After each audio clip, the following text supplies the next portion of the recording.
Enterprise TV, a tradition of truth.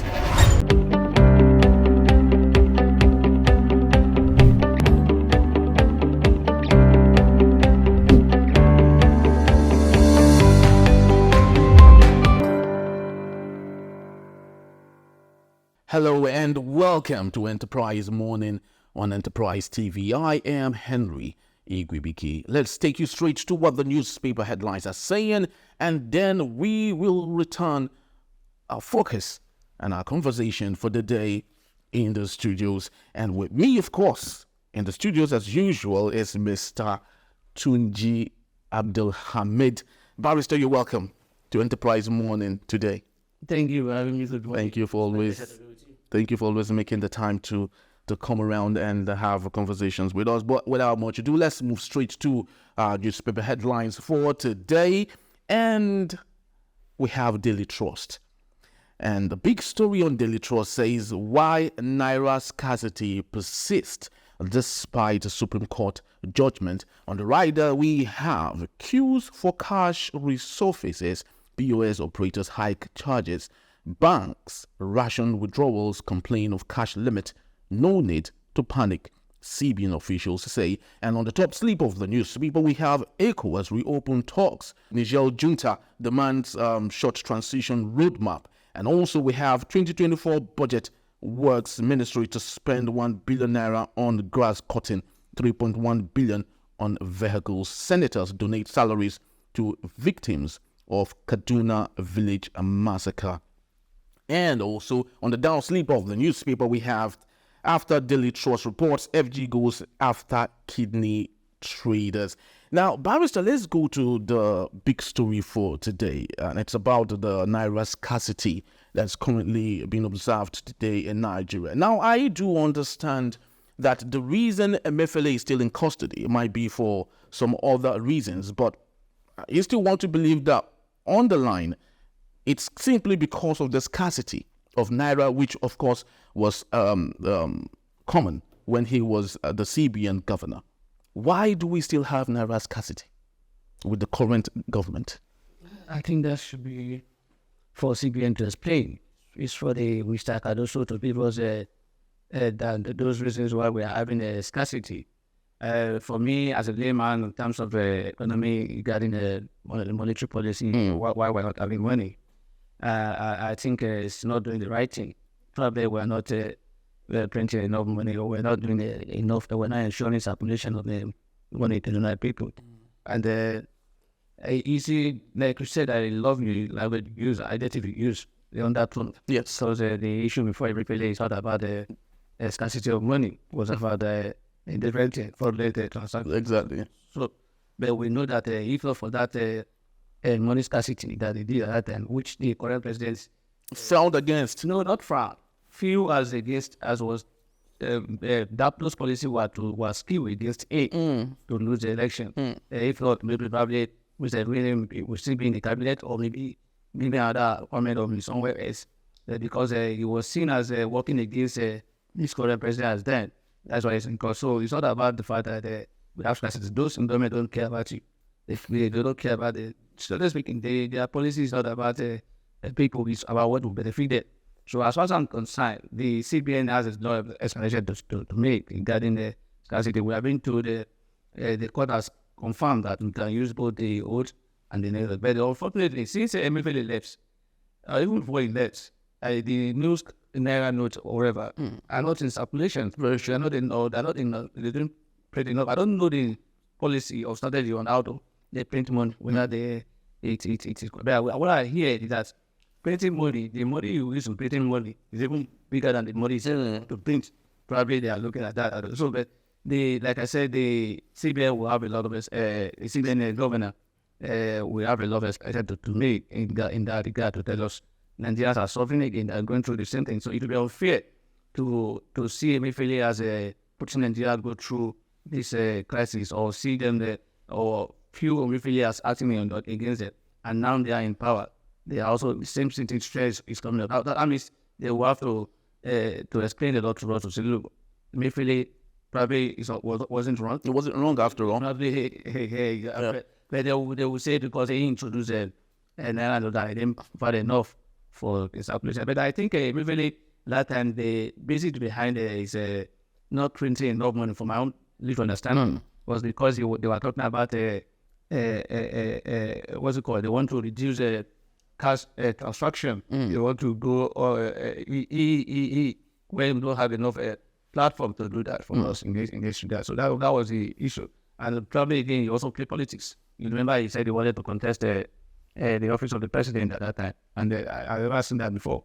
That a CBN governor will come and say, I want to do, and that's the deal for you. Today, that's happened to him in that regard. But he will, the other day he went back to his job and he was doing it. If I to be the country where laws are the way they are, in fact, that's the day he will lose his job. And then he will go 6 and 7. But we're seeing people as an ISC saying he has the right to do that. But then now, people can now see the issue. So I think the government should not put us through this stress again. But I remember what people went through at the time when the refugee issue was on ground. So the government was to ensure that we don't go through this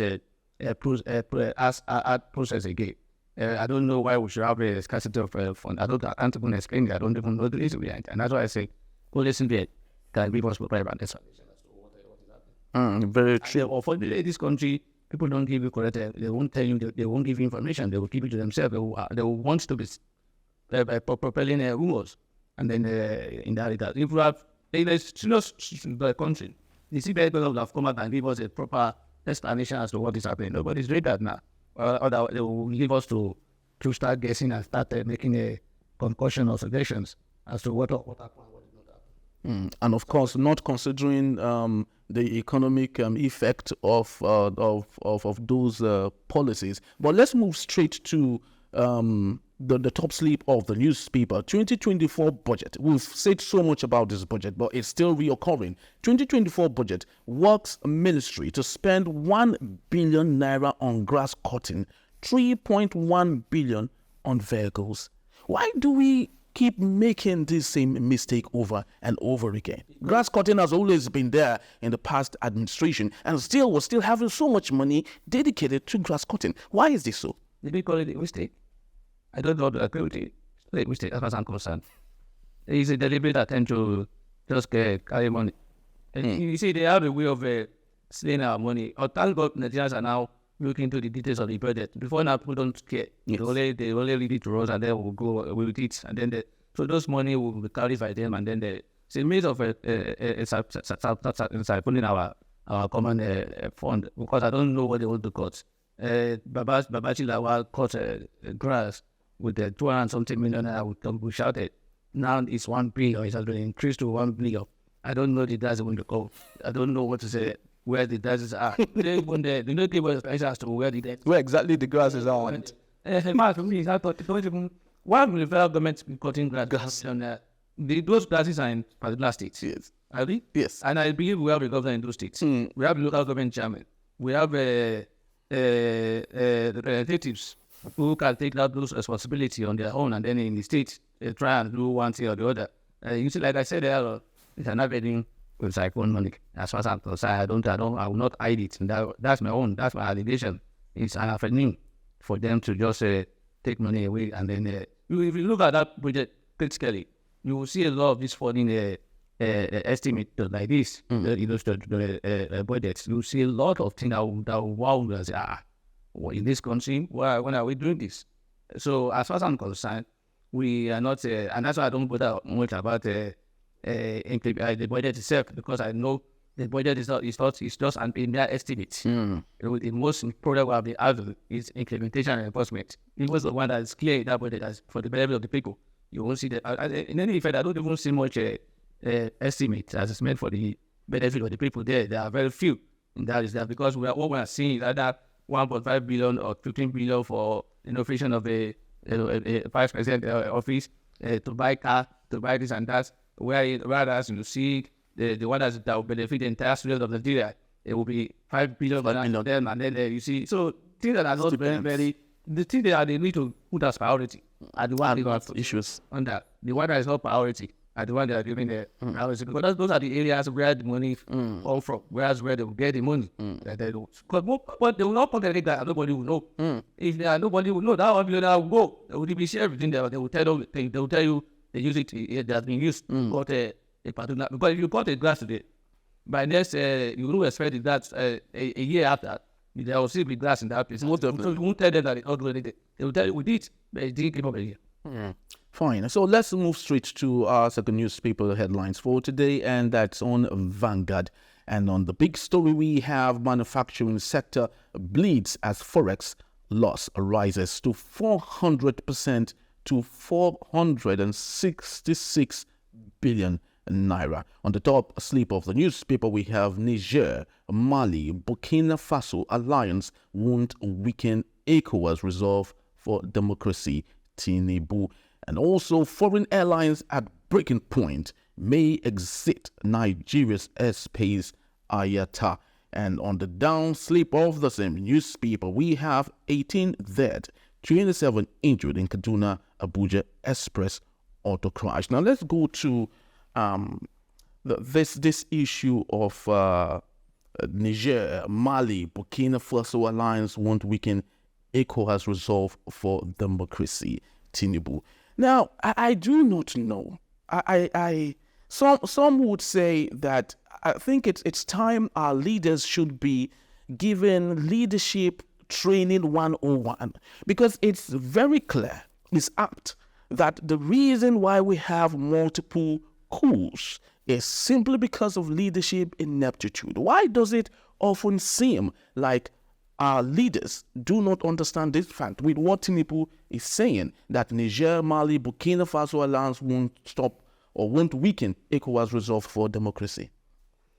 I think it's not that we don't have leaders don't understand what is on ground. They know it very well. But you see, the problem we have in this country is that we see political leaders being government or politics as a means of as a game in the sense that look, rather than ensure quality development for the people, quality growth for the people, what they are concerned about, they taking themselves in power continually. They want to be there throughout. They want to enjoy it. If they're not there in person, they want to have proxy. They want to be there in proxy. They want people who are loyal to them to be there. So that's why they work in that. If you see newspapers these days or some social media, you can see people already coming up Tinubu for 2023. 27.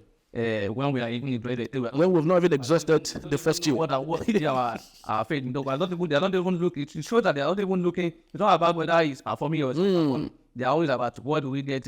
So they see politics as a means of and unfortunately too, we have people who are supposed to be we have 3 arms of government, the secretary, legislature, whatever. Yeah. They are all classified as our leaders, and they are all in charge of the governance. Unfortunately, we have people in government who are put in place by one person or two, and so they are not concerned about it. They are not the one who put them there. So them are not. So what we have in African leadership is not, for me, as far as I'm concerned, I've said it. I don't believe we are passing that there's no democracy in Africa. What we have is a BRO. So the difference between Nigerian and the Burkina Faso, Mali, or whatever is that those leading them are wearing khaki. Why in our home they are wearing agbada, but they are all civilian black. They are all really. So those who are really why they are wearing khaki. This one too are really why they are wearing agbada. But it's not about democracy, because most of them are not put there by the people. Democracy, it must be about the people. Exactly. But here is about the few people. Few people brought them into power, and the reality is to those few people. Most of the people who are in National Assembly today got there not because they are qualified more than the other people who are there. They got there because they have one person in authority that can force them into there. That's why you see them start when the president came to the National Assembly, or your mandate to start. The National Assembly was supposed to be a check. He's standing on the mandate of the president. In other words, whatever the president does is in line with it, because they are standing on his mandate. So this is my mandate. Whether it's right or wrong, they will follow it. That's what they're telling us. So because most of them will tell you, when I wanted to contest, I went to him, he gave me money, one got for that or the other. And the one who ensured they became what they became in that. So and that's why their loyalty is not to the nation, it's not to the people. It's to those leaders, and that's why we're having what we're having today. So until we have a system whereby those who that will emerge as our predictable leaders will be through the proper electoral process. In other words, people will see we actually voted for this man, not because he was forced on us. Then what we are seeing today is that we are seeing people who are forced on the people. So until those in leadership knows that, look, making life easy, making life better, bringing development to the nation is the reason why they are in power. That's why we'll get it right. Today, they are all dead for personal reasons. They want to just amass wealth and also ensure that they capture everybody. In other words, we are the one in charge. They want to become a semi-god.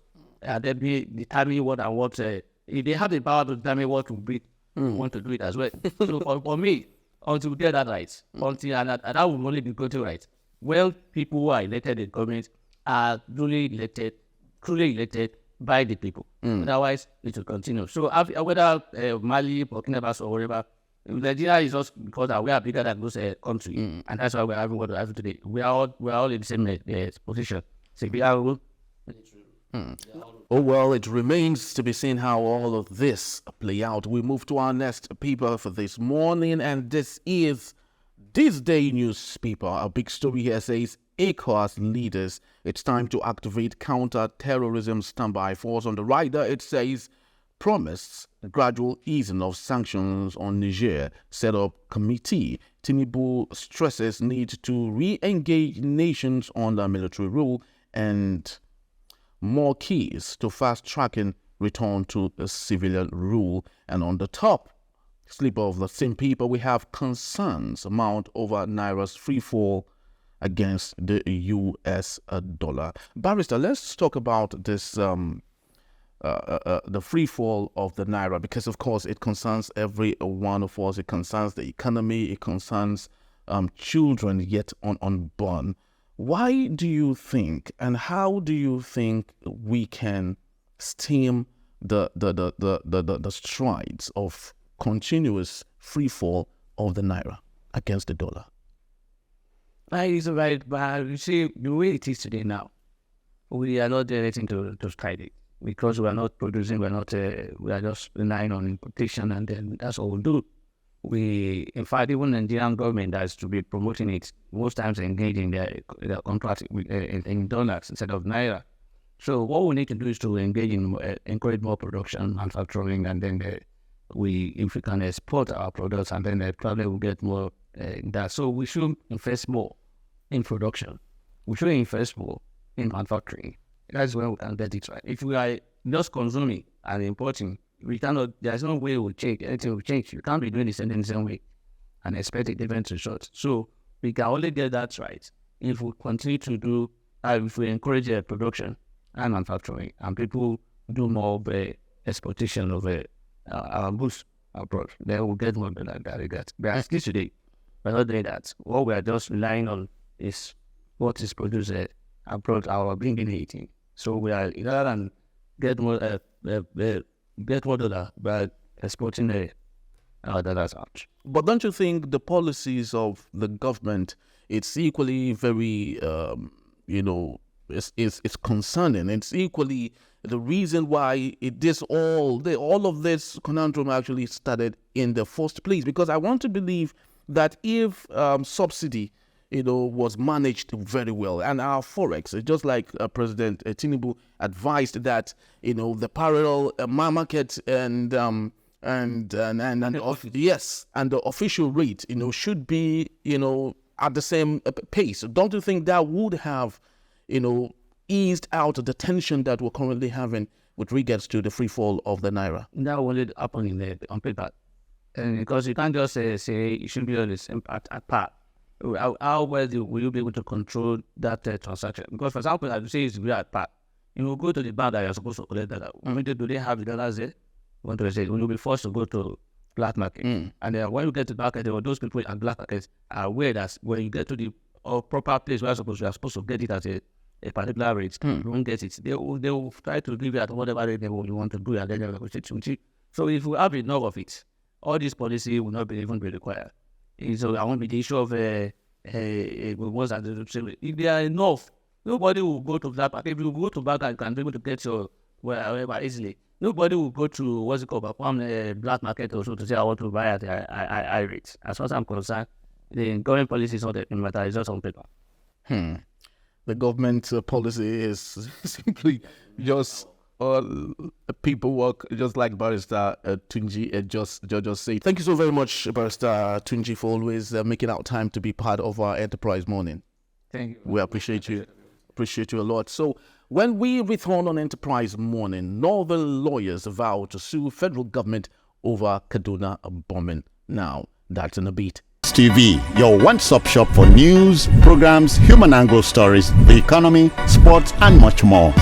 We go the extra mile to bring incredible details to you. So hop on the train now. Enterprise TV, a tradition of truth.